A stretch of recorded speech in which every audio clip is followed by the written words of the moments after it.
जय हिंद दोस्तों, स्वागत है देसी के ट्रेवलर्स के एक और वीडियो में।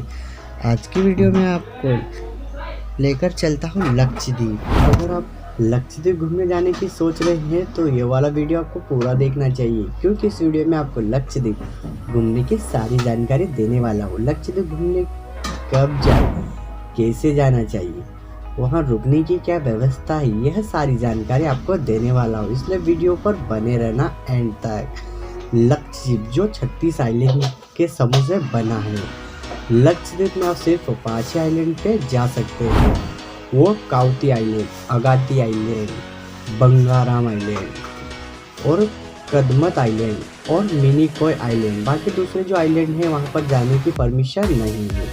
सबसे पहले हम बात करते हैं कि लक्षद्वीप जाने का सबसे अच्छा समय और टाइम कौन सा है। देखो, मालदीव की तरह लक्षद्वीप में भी सफ़ेद रेत वाला बीच है और यहाँ पे जाने के लिए सबसे अच्छा समय होता है मई से सितंबर तक। यहाँ का जो टेम्परेचर होता है वह 22 से 36 सेल्सियस तक होता है।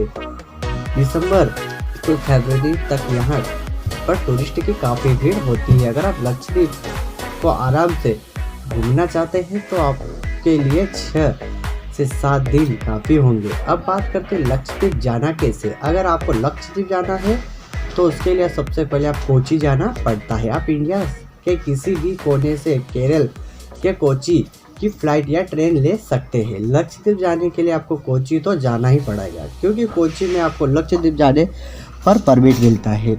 कोची पहुंचने के बाद में आपको सबसे पहले लक्षद्वीप जाने का परमिट लेना होगा।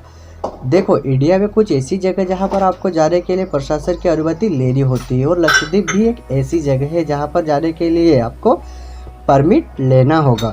परमिट अप्लाई करने के 2 तरीके हैं, एक ऑनलाइन और एक ऑफलाइन। अगर आप ऑनलाइन परमिट अप्लाई करना चाहते हैं तो आपको ई परमिट पोर्टल की वेबसाइट पर जाना होगा और वहां पर आपको रजिस्ट्रेशन करना होगा और वहां से आप अपने परमिट के लिए अप्लाई कर सकते हैं। पोर्टल पर आपको डॉक्यूमेंट अपलोड करने होंगे और पेमेंट भी करना होगा। उसके बाद ही आपकी यात्रा 15 दिन पहले आपको परमिट पर ईमेल मिल जाएगा।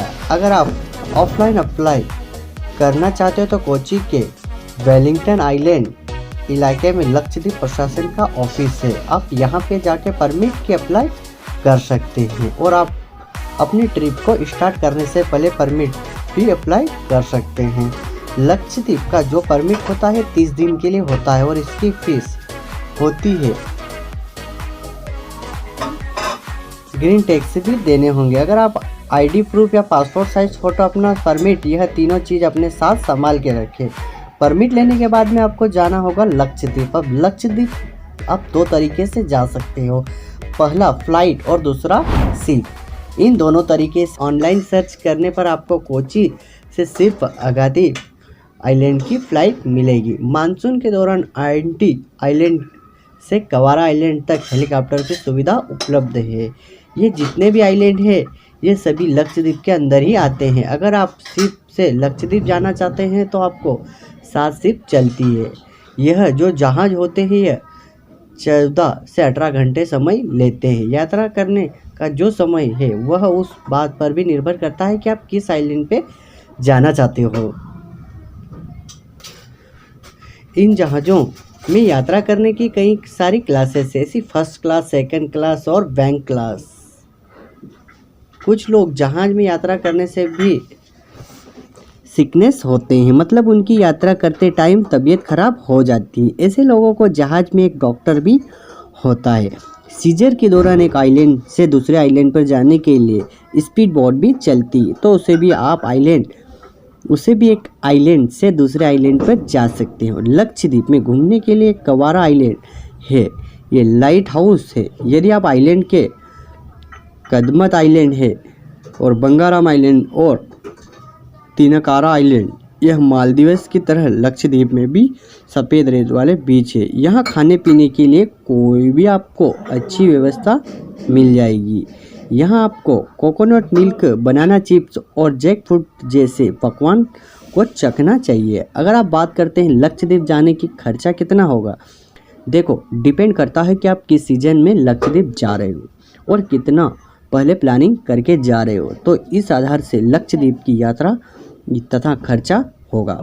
लेकिन यह सबसे मेन बात है कि आपको कैश लेके जाना होगा, क्योंकि एटीएम ऑनलाइन पेमेंट के लिए आपको दिक्कत हो सकती है, इसलिए आपको खास करके कैश पैसा रखना होगा। और कोची जहाज़ के रास्ते से अगर आप लक्षद्वीप का मज़ा लेना चाहते हैं तो आपको कई सारी प्राइवेट कंपनी टूर पैकेज भी कराती है।